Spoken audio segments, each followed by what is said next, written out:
দুনিয়াতে যে কত ধরনের আজব মানুষ আছে, ঢাকায় না আসলে ভাই বুঝতাম না। মানে একজন মেয়ে হিসেবে তো আরো বেশি বুঝি ঢাকায় এসে। যাই হোক, এটা একটু বলে নেই, আমি যখন টিউশনে যাই। সুপ্রিয় দর্শকবিন্দু, এই যে দেখেন বর্তমান সময়ে সোশ্যাল মিডিয়াতে এই ভিডিওটি ভাইরাল হয়ে গেল। দর্শকবিন্দু, সম্পূর্ণ ভিডিওটি দেখেন, তাহলে বুঝতে পারবেন এই মেয়েটি তার জীবন কাহিনী বলতে শুরু করলো। দর্শকবিন্দু, এমন নিত্য নতুন ভিডিও পেতে অবশ্যই আমার চ্যানেলটি সাবস্ক্রাইব করে রাখবেন। দুনিয়াতে যে কত ধরনের আজব মানুষ আছে, ঢাকায় না আসলে ভাই বুঝতাম না। মানে একজন মেয়ে হিসেবে তো আরো বেশি বুঝি ঢাকায় এসে।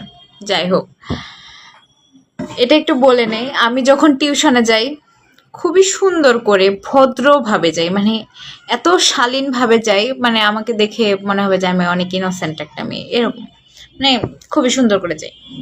তো একদিন টিউশন থেকে আসতেছি, আজ থেকে 20-25 দিন আগে মেবি। তো দিনের বেলা ছিল, 4টা 4:30 কি 5টা বাজে। তো ওই টাইমে আমি খেয়াল করতেছিলাম যে একটা ছেলে অনেকক্ষণ যাবত আমার দিকে তাকায় আছে। ওই 28 থেকে 30 বছরের মাঝে হবে এরকম বয়স, এমনি করে তাকায় আছে। আমিও তাকায় আছি, আমি ফটকায় তাকায় আছি, মানে খুবই রাগী দৃষ্টিতে আর কি। তো তাকায় থাকার পরে আমি যখন ছেলেটাকে পাস করি তখন অমনে করে তাকায় আছে। আমার মেজাজ এত খারাপ হচ্ছিল। যাই হোক, ব্যাক করে আসলো, আবার ব্যাক করে এসে আবার আমার সামনে। পরে আমি বলছি, কি সমস্যা, কিছু বলবেন?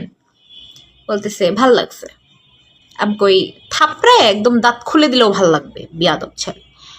তো সে বলতেছে, না আপু আমার কিন্তু সত্যিই ভালো লাগছে। আমি বলছি, জুতা খুলে পিটাবো তোমাকে, বিয়াদব ছেলে। মানে আমার প্রচন্ড রাগ লাগছে। মানে আমি সত্যি কথা, আমার একটুতেই শর্ট টেম্পার আছে, তো একটুতে মাথা খুব গরম হয়ে যায়। তো যাই হোক, সেদিনে কাহিনী চলে গেছে। আমার আবার কোনো ঘটনা তো থাকে না, মনে থাকে না। ঘটনা মনে থাকে না বলতে মানে মানুষের চেহারা টেহারা ওইসব অত মনে থাকে না। তো আজকে হয়েছে কি, টিউশন থেকে আসতেছি, 8টা বাজে অলমোস্ট। হঠাৎ করে আমার সাইডে, একদম সাইডে এসে একটা বাইক দাঁড়াইছে। আমি ভয় পেয়ে গেছি, কারণ হঠাৎ করে এসে এত কাছে একটা বাইক দাঁড়ানোর কথা না। কারণ আমার ঢাকায় ওরকম কেউ নাই যে বাইক নিয়ে এসে এইভাবে দাঁড়াবে। আমি ভয় পেয়ে গেছি, তাকায় দেখি যে ওই ছেলেটা, মানে আমি তখনও চিনি নাই আসলে। সে আমাকে সাথে সাথে বাইক নিয়ে দাঁড়া করানোর পর বলতেছে, আপু সরি। আমি এমনি তো তাকায় আছি, আমি তো চিনতেছি না। আমি বলছি, কেন, কে আপনি? তারপর ওই যে সেদিন আমাকে জুতা খুলে পিটাইতে চাইলেন, মানুষের মধ্যে ওর কি লজ্জা শরম কিছু লাগে না? যাই হোক, আমি বুঝি না এরা যে আসলেই মানে বোকা, চো মানে বোকা নাকি হচ্ছে মাথা খারাপ, নাকি ভাই লুচ্চা, আমি তো কিছুই বুঝি না। যাই হোক, গেল।